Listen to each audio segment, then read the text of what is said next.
Bismillahirrahmanirrahim. Assalamualaikum warahmatullahi wabarakatuh.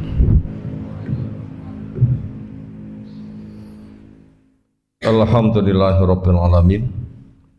Walladzi arsala rasulahu bil huda wa dinil haqq lidhirahu 'ala dini kulli. Wa kafa billahi syahida.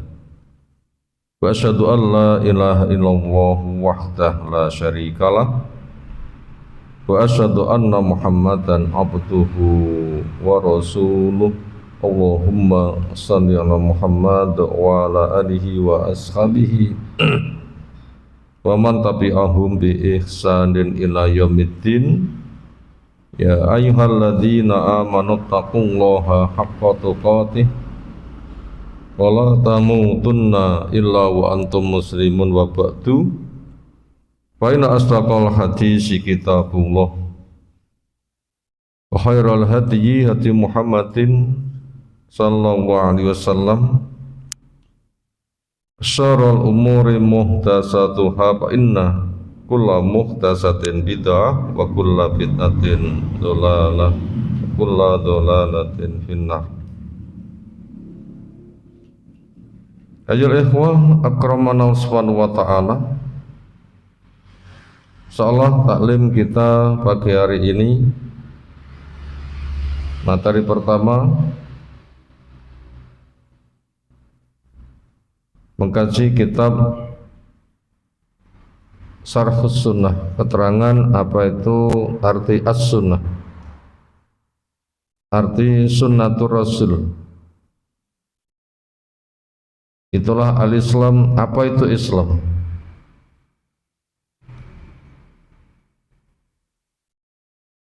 Berikutnya masuk pada poin yang ke-93 tentang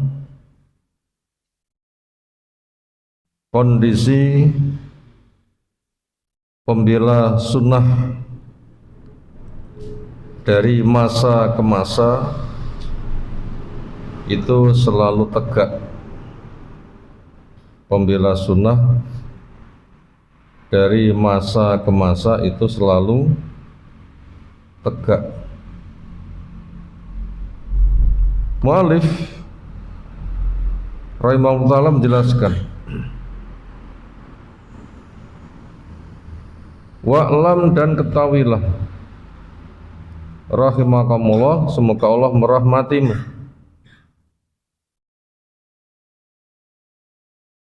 anna ahlal ilmi, sesungguhnya ahli ilmu, artinya ahlus sunnah, orang yang memegang kepada sunnah, yaitu sunnatur rasul, berislam sebagaimana yang diajarkan oleh Rasul sallallahu alaihi wasallam, yang ciri khasnya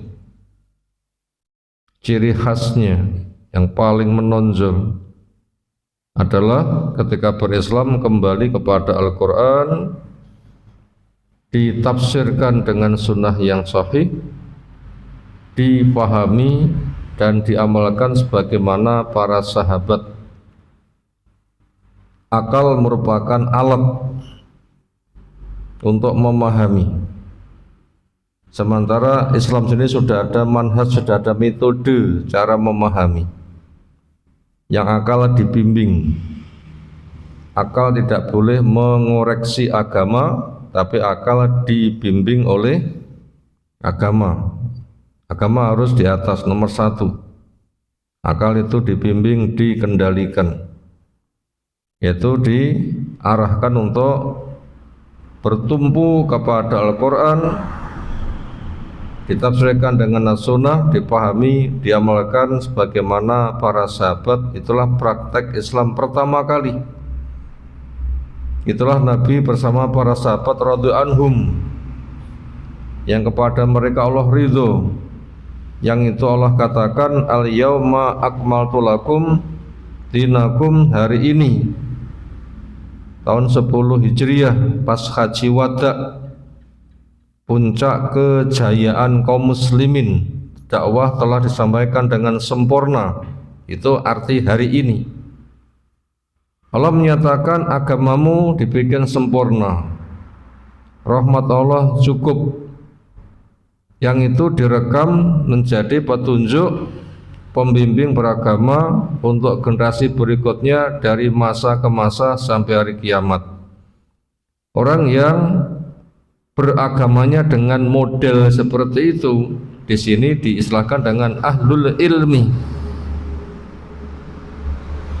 Yang dimaksud itu sesungguhnya ahli ilmu lam yazalu, mereka tidak henti-hentinya, terus dan selalu yarudduna, membantah, menyanggah qaulal jahmiyati, ucapannya Jahmiyah. Orang beragama mengikuti pemikiran Jahm bin Sofyan At-Turmudi. Itu kelompok Jahmiyah, orang yang beragama mengikuti gayanya Jahm bin Sofyan At-Turmudi. Kapan itu muncul? Akhir-akhir dari dinasti Umayyah. Munculnya di kala itu. Akhir-akhir dinasti Umayyah. Pemikirannya gimana? Satu, mengatakan Al-Quran itu makhluk. Ini pemikiran Jahmiyah. Semisal pemikiran Mu'tazilah. Kemudian yang kedua, meniadakan nama dan sifat Allah. Ciri kedua yang menonjol, meniadakan nama dan sifat Allah. Lalu yang ketiga, menghidupkan pemikiran Murji'ah. Itu bila kita membaca syarahnya, setidaknya ada 3 sifat itu yang menonjol dari pemikiran Jahmiyah. Ketika ditelusuri, ujung-ujungnya menjadikan akal nomor 1, sehingga agama dikoreksi dengan akal. Itu dasar pemikirannya, menjadikan akal nomor 1, agama dikoreksi dengan akal. Pokok permasalahan itu ada di situ.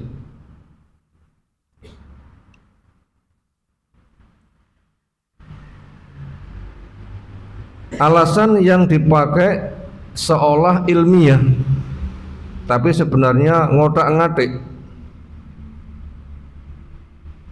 mengatasnamakan menyucikan Allah, membela kesucian Allah, tapi alal akli, mengikuti gaya akal, mengikuti hawa nafsunya. Ayat yang sering mereka jadikan tumpuan adalah laisa kamislihi syai'un, dipotong sedikit seperti itu. Enggak ada sesuatu yang semisal Allah. Sehingga apabila makhluk memiliki sifat bicara, mendengar, melihat, bertangan, berkaki, wajah, karena pemikiran mereka Allah tidak semisal dengan makhluk, maka Allah tidak boleh bicara, mendengar, melihat, bertangan, berkaki, dan nama-nama Allah yang lain, sifat-sifat Allah yang lain yang dianggap serupa dengan makhluk. Itu alasan yang ditonjolkan, berkedok ilmiah menggunakan ayat. Akhirnya kalau Allah itu tidak bicara, karena bila bicara serupa dengan makhluk, lalu mereka meniadakan. Al-Quran itu gimana? Akhirnya mereka membuat karangan. Situlah akhirnya terjadi iftira ala Allahil kadhib, bikin dusta atas nama Allah. Sebenarnya itu hasil akal-akalannya, tapi katanya ini dari Allah, dan ini merupakan zalim yang paling besar. Akhirnya mereka masuk pada perangkap itu letak kesesatannya kelompok Jahmiyah. Yang resiko orang bikin dusta atas nama Allah, Allah menjelaskan, faman adlamu mimman iftara 'ala Allahil kadziba wa huwa yud'a ilal Islam wallahu la yahdil qaumaz zalimin. Tidak ada orang yang paling dolim, kedoliman kelas pol. Syirik itu zulmun azim, dolim yang paling besar. Resiko syirik, dosa enggak diampuni, amal enggak diterima, pernah beramal dihancurkan, diputuskan neraka, enggak ada penolong keluar, surga haram. Itu resiko kesyirikan, itu zalim yang paling besar. Dan kelompok Jahmiyah masuk kepada perangkap itu, karena akal-akalan katanya dari Allah, padahal itu bukan. Itu namanya dusta atas nama Allah. Itu resikonya orang yang paling zalim seperti itu. Bagaimana bentuk akal-akalan mereka? Mereka mengarang katanya dari Allah, tapi itu bukan. Itu karena Allah itu tidak boleh serupa dengan makhluk. Makhluk bicara, Allah tidak boleh bicara. Al-Quran ialah Allah mencipta makhluk, diberi ilham, suruh bicara, lalu didengar, ditulis, dibendel, dihimpun jadi kitab Al-Quran. Dari situlah akhirnya mereka mengatakan Al-Quran itu adalah makhluk.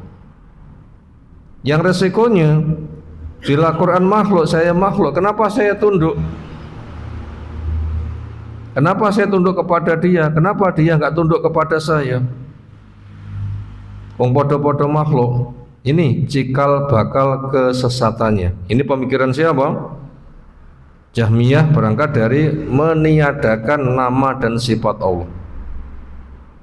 Kelompok Mu'tazilah sama, kelompok filosofis sama, karena berangkatnya punya dasar yang sama. Apa? Akal-akalan menjadikan akal nomor satu, agama pun juga dikoreksi dengan akal. Ini letak kesesatannya. Dan nanti hasil karangannya gak karuh-karuan, karena ngarang terus, berapa macamnya, gak karuh-karuan.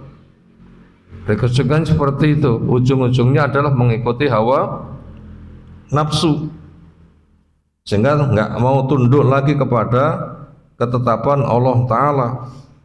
Bahkan masuk kategori komunis gaya agama, berkedok agama tapi tidak mengakui kedudukan Allah, karena Allah dianggap tidak bicara, tidak mendengar, tidak melihat, tidak berilmu, karena dianggap serupa dengan makhluk, lalu ditiadakan. Makanya ahli ilmu, ahlus sunnah, orang yang beragama sebagaimana Nabi dan para sahabat, itu selalu membantah mereka.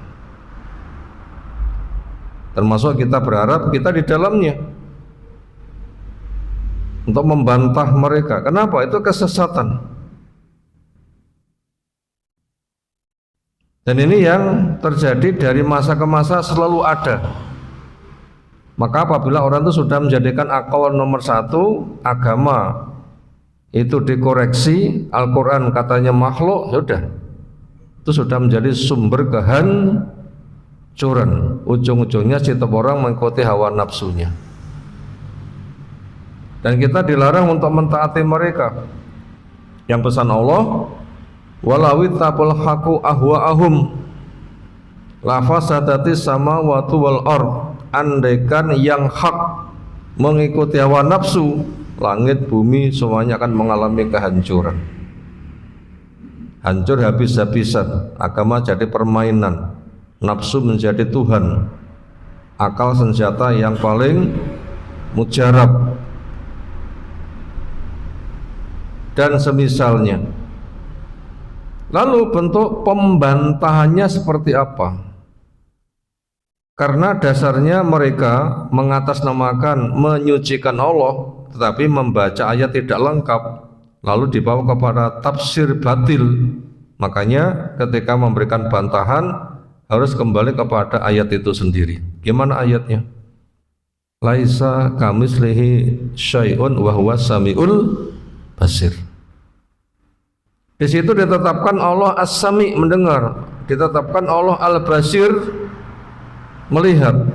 Makanya kita wajib mengakui Allah itu mendengar waktu melihat, dan nama-nama sifat yang lain yang Allah telah tetapkan pada kitabnya atau diajarkan kepada Rasulnya, diterima apa adanya, semuanya dari Allah, diimani.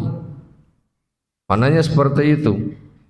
Itu salah satu sisi Allah telah menetapkan dirinya mendengar melihat. Sisi yang lain, manusia dicipta mendengar melihat. Sebagaimana Allah menjelaskan, hal ata 'alal insani khinun minad dahri lam yakun syai'an madhkura. Inna khalaqal insana min nutfatin amsajin nabtali. Berikutnya, wa ja'alnahu sami'an basira. Kami jadikan manusia mendengar melihat. Mendengar melihat untuk Allah itu sifatnya.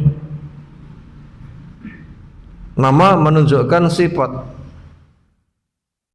Mendengar melihatnya makhluk karena dicipta. Mendengar melihatnya Allah sang pencipta tentunya tidak sama mendengar melihatnya makhluk yang dicipta. Mendengar melihatnya Allah sesuai dengan keagungannya.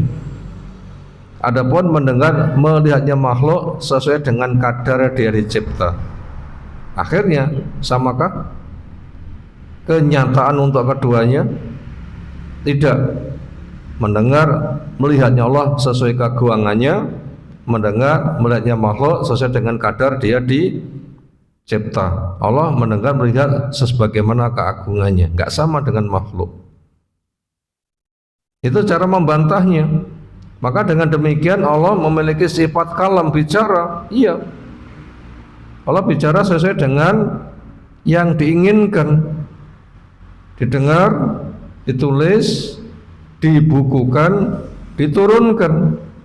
Didengar, ditulis, dibukukan, diturunkan. Allah telah memberikan nama dengan kitab. Apa itu kitab? Lembaran-lembaran kertas bertulis lalu dibendel. Ketika isinya firman Allah yang ditulis, maka namanya kitabullah. Itu yang diyakini oleh ahli ilmu ahlus sunnah. Inilah yang dijadikan alat untuk membantah kepada pemahaman Jahmiyah. Itu dari masa ke masa. Hatta sehingga karena ada fi khilafati Bani Fulan, di masa kekhalifahan Bani Fulan. Artinya kelompok Jahmiyah itu muncul terus dan berkembang. Kapan tadi munculnya? Kelompok Jahmiyah dibosi oleh Jaham bin Sofwan At-Tirmidzi. Kapan tadi munculnya? Di akhir-akhir dari dinasti Bani Umayyah, terus berkembang sampai di masa Bani Fulan. Apa yang dimaksud Bani Fulan di sini? Bani Abbasiyah. Siapa khalifah dari Bani Abbasiyah yang terbawa kepada pemikiran Jahmiyah? Siapa jeneng khalifah?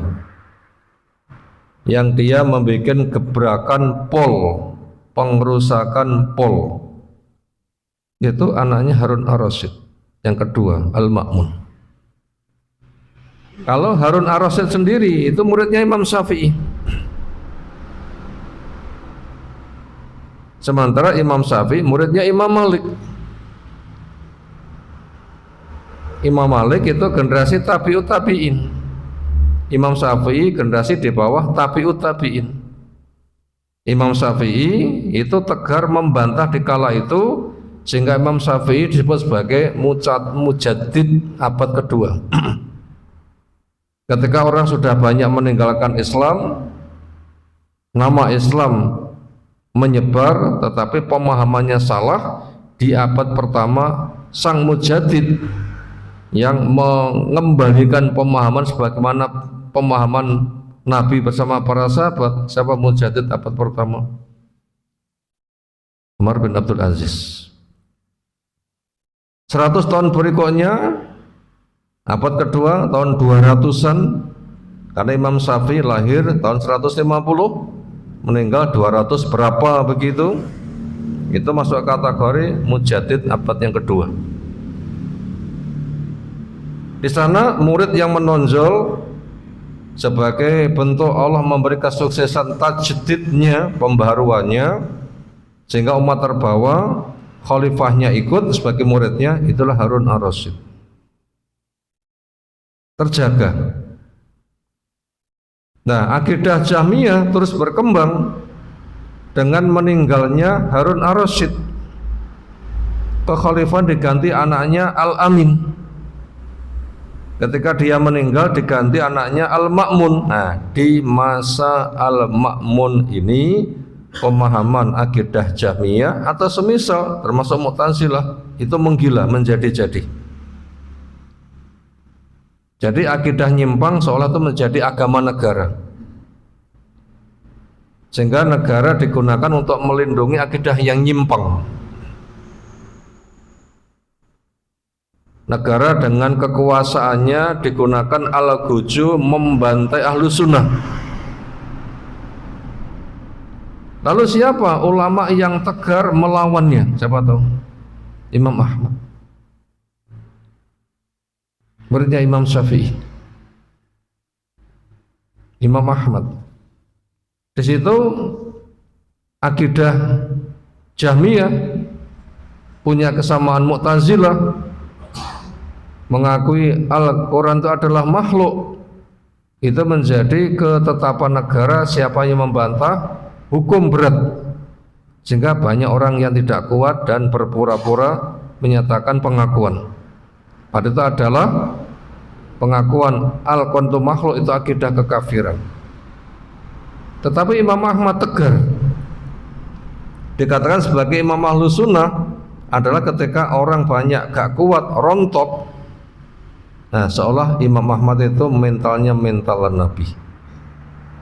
Seolah keputusan umat itu menunggu keputusan Imam Ahmad. Ketika ditindas gimana? Berontak apa enggak? Istilah ketetapan Imam Ahmad menjadi pegangan. Yang kesimpulannya adalah kejelekan penguasa, dampak kejelekan masyarakat, benahi masyarakat menghadapi kejahatan negara, sabar. Walaupun punggungmu dipukul, walaupun hartamu dirampas. Termasuk Imam Ahmad dieksekusi dengan 10 cambukan, diharapkan mati. Tetapi sudah 18 cambukan hanya pingsan. Dan hari itu beliau puasa. Darah mengalir berdarah-darah. Ketika sudah pingsan disentikan cambukan.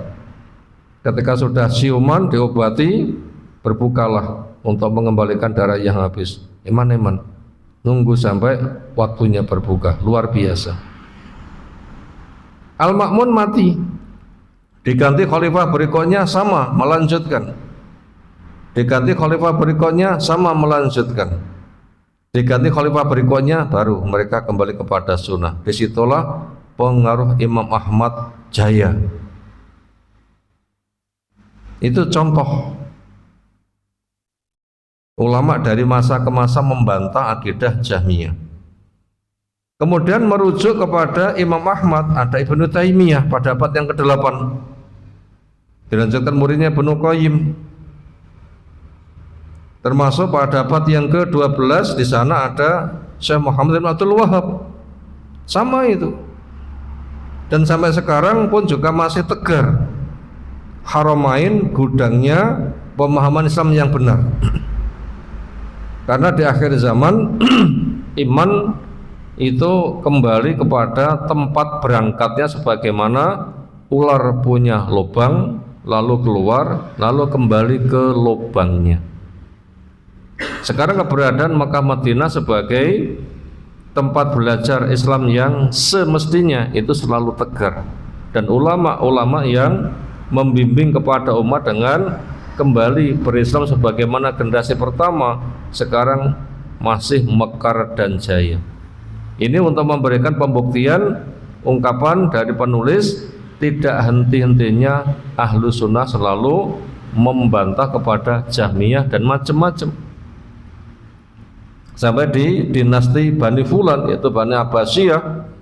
Di sana ada Al-Ma'mun yang membawa akidah nyimpang. Ternyata Imam Ahmad salah satu tokoh yang menonjol. Sekarang kita lanjutkan bagaimana bentuk para pelanjut akidah Jahmiyah yang mengatakan Al-Quran adalah makhluk, membuang nama dan sifat Allah. Akhirnya orang kayak begitu tak lama berbicara si Ar-Ruwaibidah. Siapa Ruwaibidah? Jahmiyah termasuk Ruwaibidah. Orang yang memproduk agama mubtadi juga Ruwaibidah. Ahlul Ahwa, orang yang mengikuti hawa nafsu, juga Ruwaibidah. Yaitu orang tidak punya ilmu tapi bicara agama. Itu intisarinya Ruwaibidah. Orang tidak punya ilmu tapi bicara agama, yaitu menuhankan akal untuk ngoreksi agama. Itu namanya gak punya agama, tapi dia itu ngoreksi agama, akhirnya merusak. Ini yang banyak bicara orang Ruwaibidah sampai sekarang banyak yang seperti itu, termasuk para pewaris akidah Jahmiyah terlalu banyak. Asli warisan Jahmiyah ada kan yang seperti itu. Jadi antara nama yang mereka pasang, kedok penipuan yang mereka bawa, dan asli warisan yang mereka warisi ternyata tidak bisa ditutup-tutupi asli warisan Jahmiyah. Yang bicara fi amril ammah, perkara umum, orang nggak punya agama, cerita agama akhirnya menyesatkan kepada umat. Berikutnya kiprah mereka seperti apa? Daya rusaknya. Wa ta'anu, dan mereka mencela ala athari Rasulullah. Yang dicela adalah jejak-jejak yang diwariskan oleh Rasul sallallahu alaihi wasallam. Quran dicela, katanya makhluk. Rasul dicela, bicaranya tidak masuk akal. Akhirnya dikatakan sebagai asatirul awwalin, dongeng orang tempo dulu. Nah, ini yang dicela. Lalu bagaimana cara kerja mereka? Wa akhadhu bil qiyas war ra'yi. Cara berpikir mereka, cara bertindak mereka menggunakan kias yang nyimpang dan semata pendapat akal. Akhirnya dominan dengan kelompok filsafat, para filosofis. Agama bertumbuh kepada akal, akal digunakan untuk mengoreksi agama. Semuanya diragukan, iya apa ndak, dicek dulu. Ketika dicek nggak ada bukti, akhirnya dibuang. Kemudian bos yang memberikan penyesatan cara kias batil, siapa bosnya? Pembikin kias batil, siapa bosnya? Jawab, iblis. Maka kita butuh tahu dulu kias itu apa, dan nanti apa contohnya. Apa kias?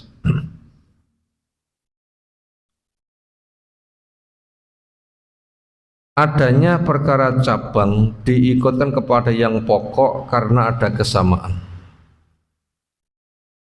Perkara cabang diikutkan kepada yang pokok karena ada kesamaan. Ada perkara baru, belum ada hukumnya, cari perkara lama yang sudah ada hukumnya, membahas tema yang sama. Ini diikutkan kepada itu, itu nanti namanya kias. Ini diikutkan pada itu, kenapa? Ada kesamaan, itu kias. Kalau kias yang hak silahkan, kias yang batil itu senjata yang mereka pakai. Contoh kias yang hak apa? Misalnya orang mengkonsumsi kecubung, napa resikonya? Atau bikin rendaman dari badek, disimpan sekian lama, ujung-ujungnya mabuk. Apa hukumnya badek? Belum dijumpai dalilnya. Karena barang memabukkan jenenge badek, barang memabukkan jenenge kecubung, belum dijumpai di dalil. Tapi ketika ditelusuri tempo dulu ada benda ketika dikonsumsi dampaknya sama, itulah khamr. Maka akhirnya badek dikonsumsi dampaknya seperti mengkonsumsi khamr, kecubung dikonsumsi dampaknya seperti dampaknya minum khamr, maka hukumnya diikutkan. Itu namanya qiyas yang hak.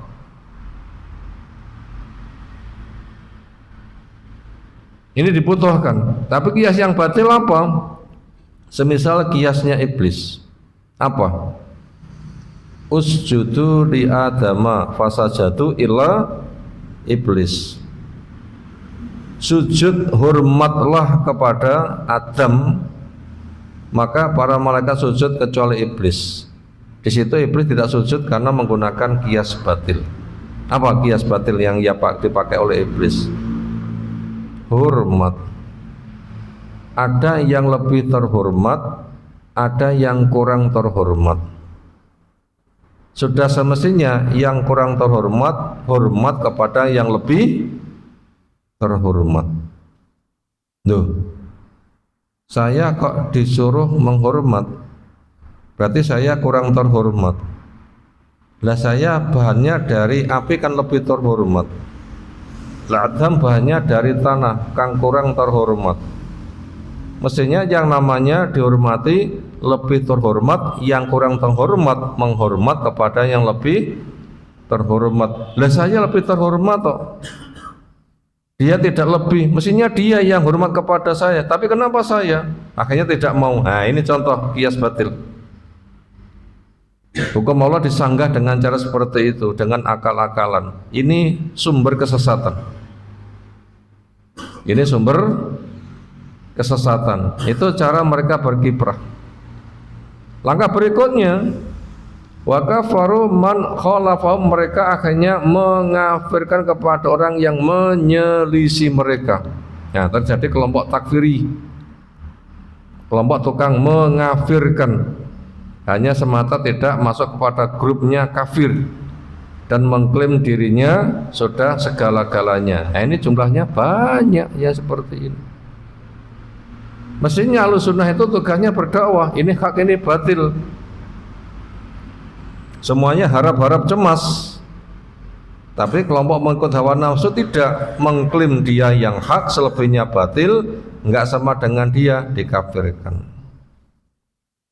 Fatakhala fi qouli, maka masuk kepada pemikiran mereka al-jahil, orang yang jahil. Wal mughafalu, masuk kepada mereka orang yang lalai.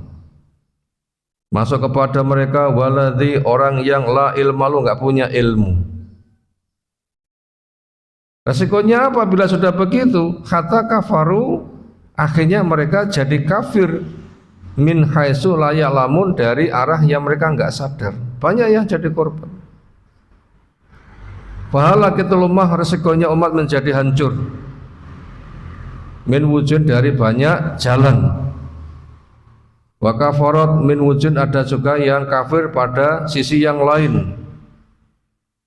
Wa tazandaqat, dan menjadi orang zindik. Min wujud, dari sisi yang lain lagi. Napa zindik? Munafik. Mengaku Islam tapi bukan. Apa itu zindik? Munafik, mengaku Islam tapi bukan. Kenapa? Karena nggak punya ilmu lalu bergabung kepada penyesat melu-melu. Wadhallah, dan ada lagi yang sesat min wujud pada sisi yang lain. Watafarraqat, membikin kelompok sempalan. Wabtatan, membikin bid'ah-bid'ah. Banyak bid'ah yang diproduk gak karuan. Min wujud, dari sisi yang lain. Produk bid'ah yang mereka, atau produk pemikiran yang mereka bawa, yang sekarang sedang tren apa? Ayat yang mengatakan Ar-Rahman alal arsy istawa, Allah zat yang Ar-Rahman, di atas arsy Allah beristiwa. Istiwa artinya ala wartafa, tinggi dan naik. Ada arsy, makhluk yang paling tinggi, Allah di atasnya tinggi dan naik. Ketika lafadz istiwa diingkari dengan ditakwil istaula, menang gelut, akhirnya tidak ada kasus Allah itu tinggi dan naik. Sopo-sopo sing menang gelut dia ya akan punya kedudukan sebagai Allah. Dari sinilah akhirnya arsy yang Allah di atasnya beristiwa itu mereka mengatakan salah alamat.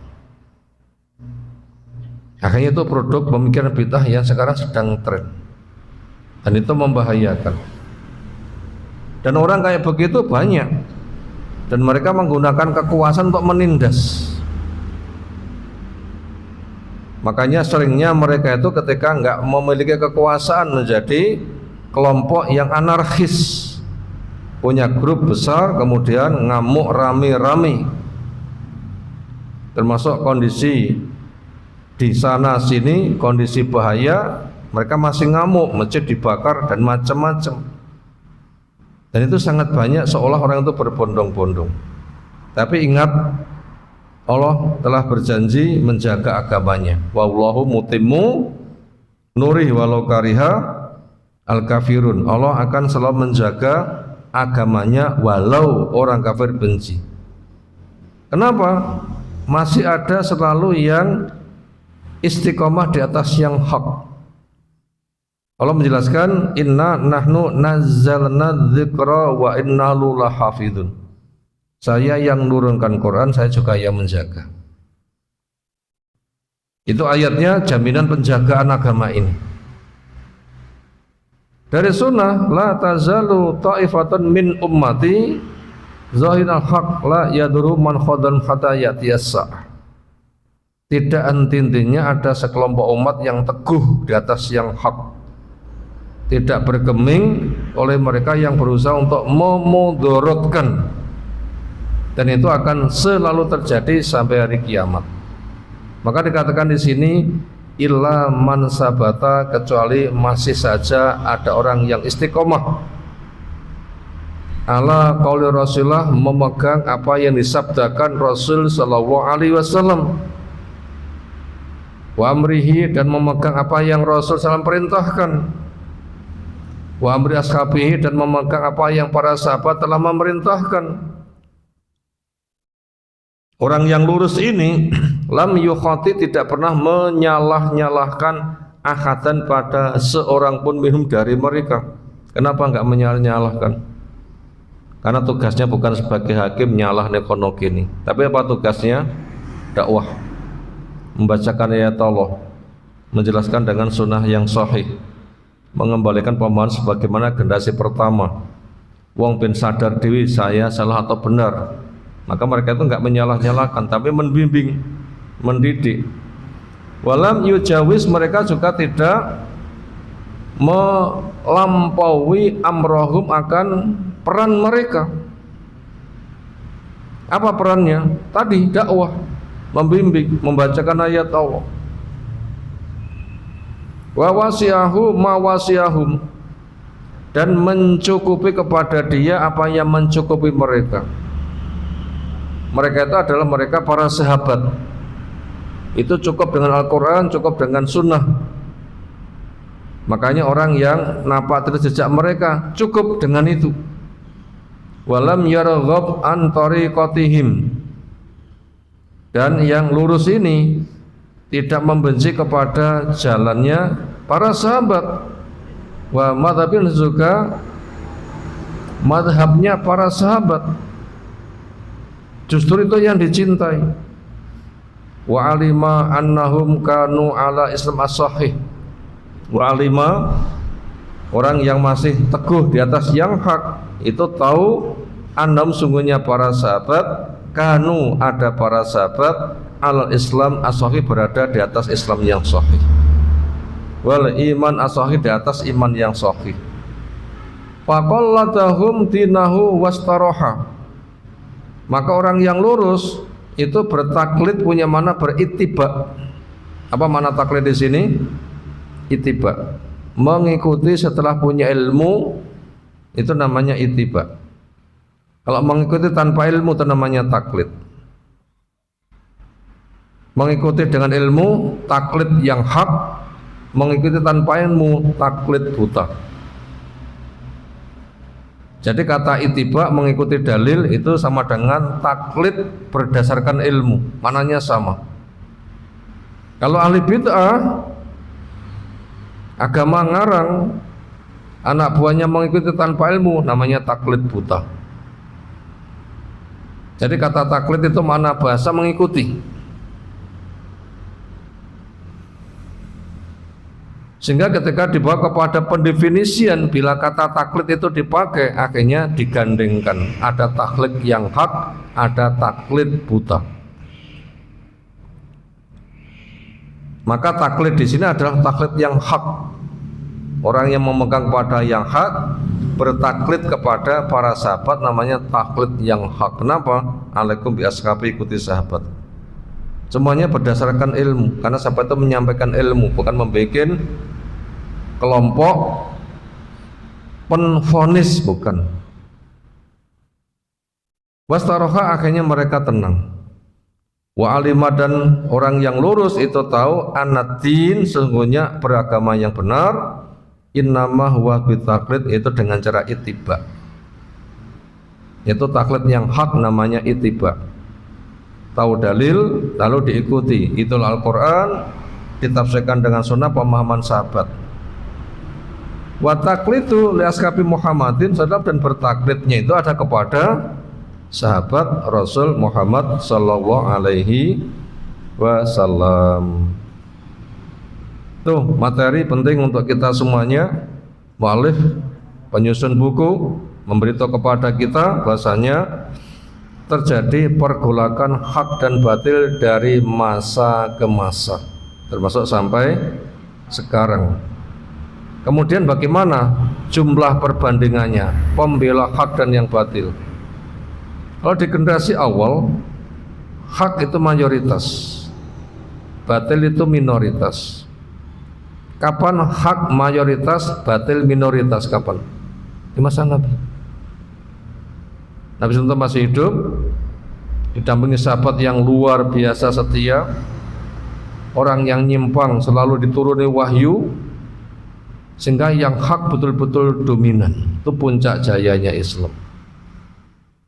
Untuk ke depan nanti akan berubah.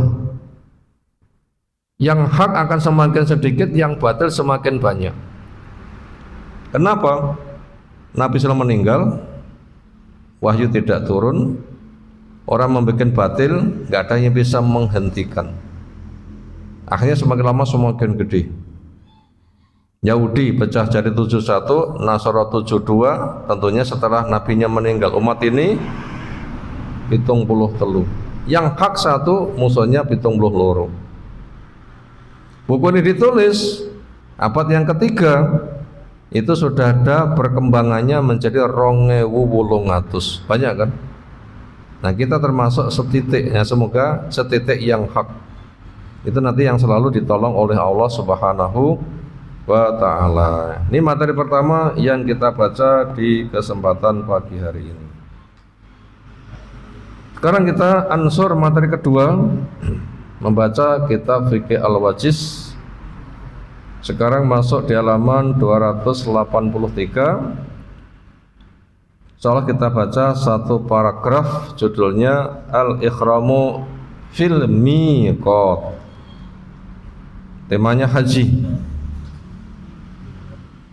Orang berikhram siap untuk melaksanakan manasik, ritual umrah atau haji, maka setatnya berada di miqat. Apa itu miqat?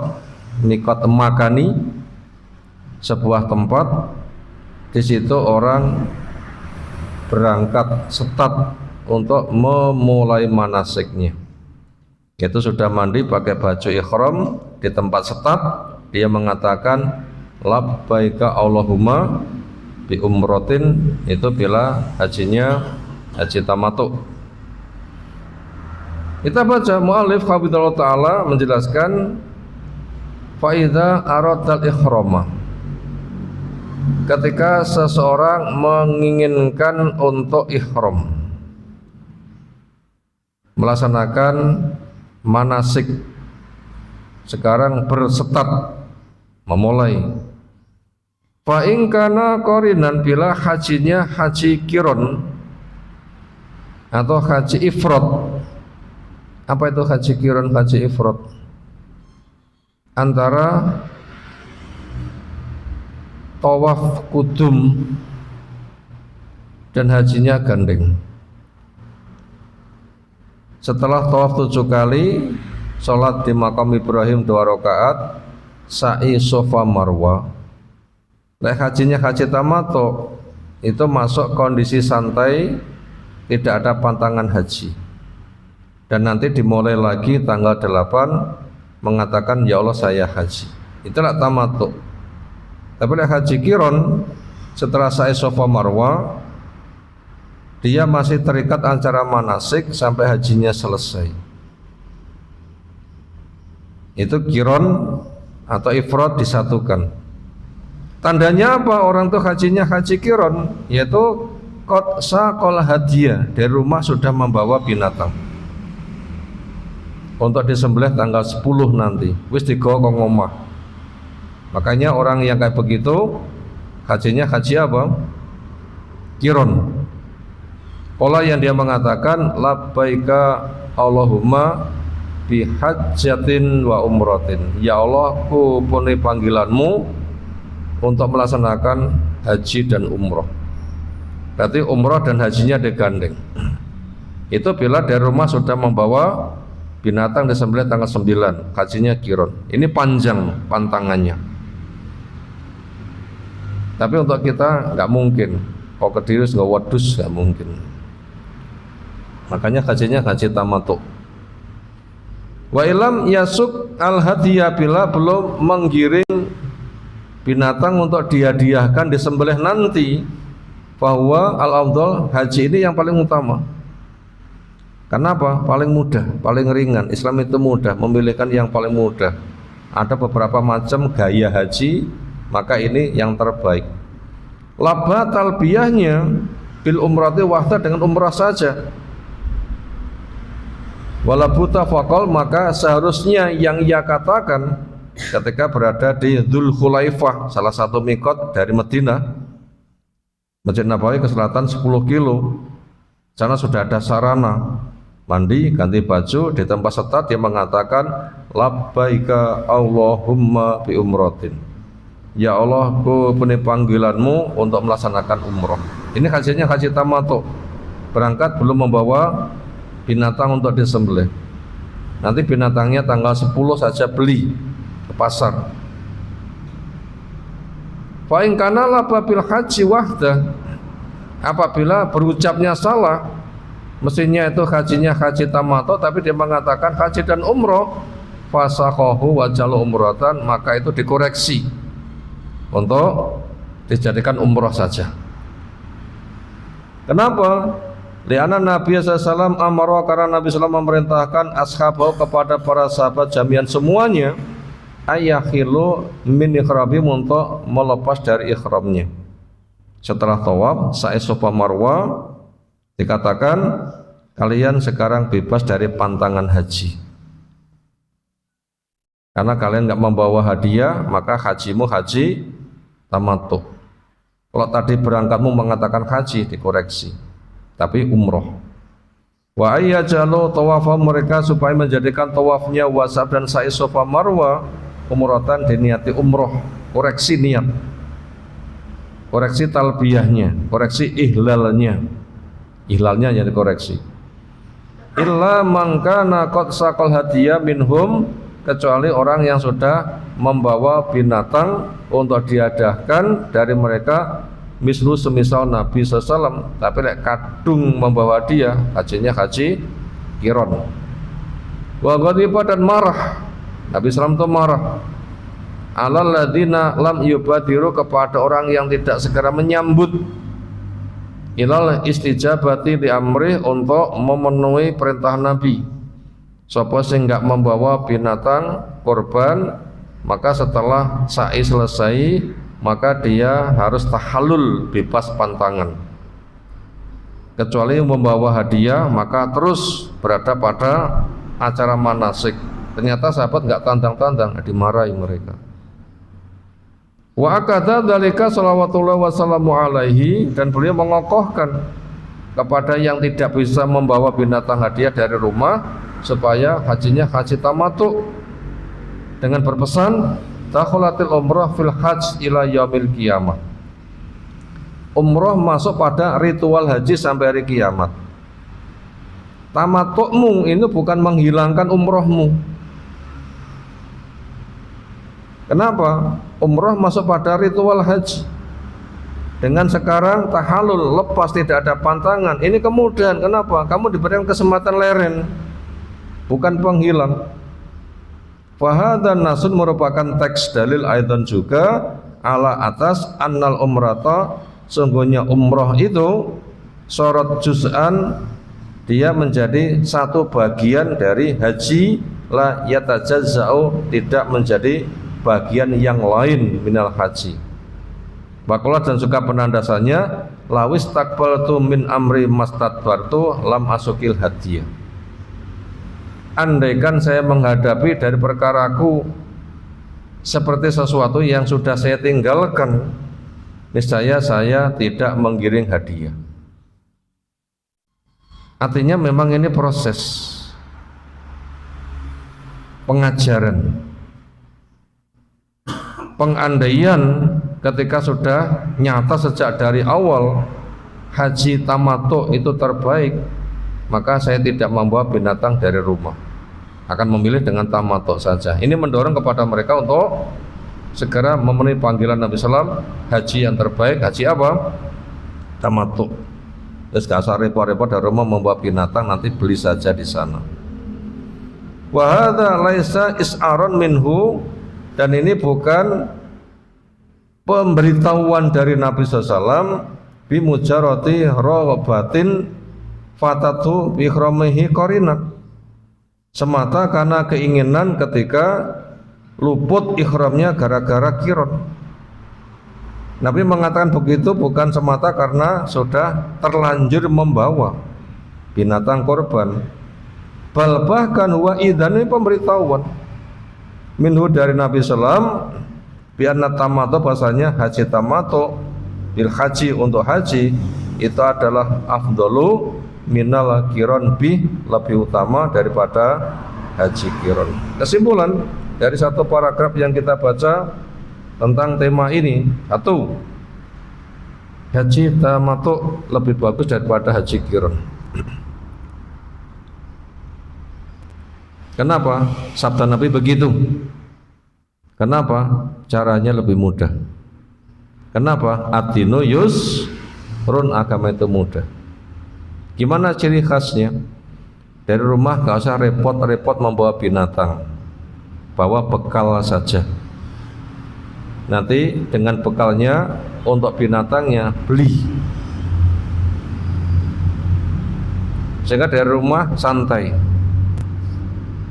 berangkat mengatakan labbaika Allahumma bi umratin, talbiyah sepanjang jalan, tawaf 7 kali di Ka'bah, sa'i Safa Marwah 7 kali, rileks, enak lah ya, santai.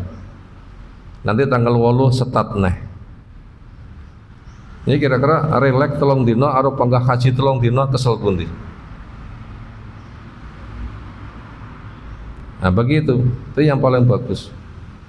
Kemudian buat orang yang terlanjur membawa dia, silahkan kiron, tapi tetap dianjurkan nggak usah membawa. Kenapa? Ya tadi agama itu mudah. Makanya ini ada ditekankan, bahkan Nabi sampai marah ketika mereka tidak segera menerima kemudahan agama Islam. Tapi nggak boleh untuk bermudah-mudah, mudah tapi nggak boleh untuk apa?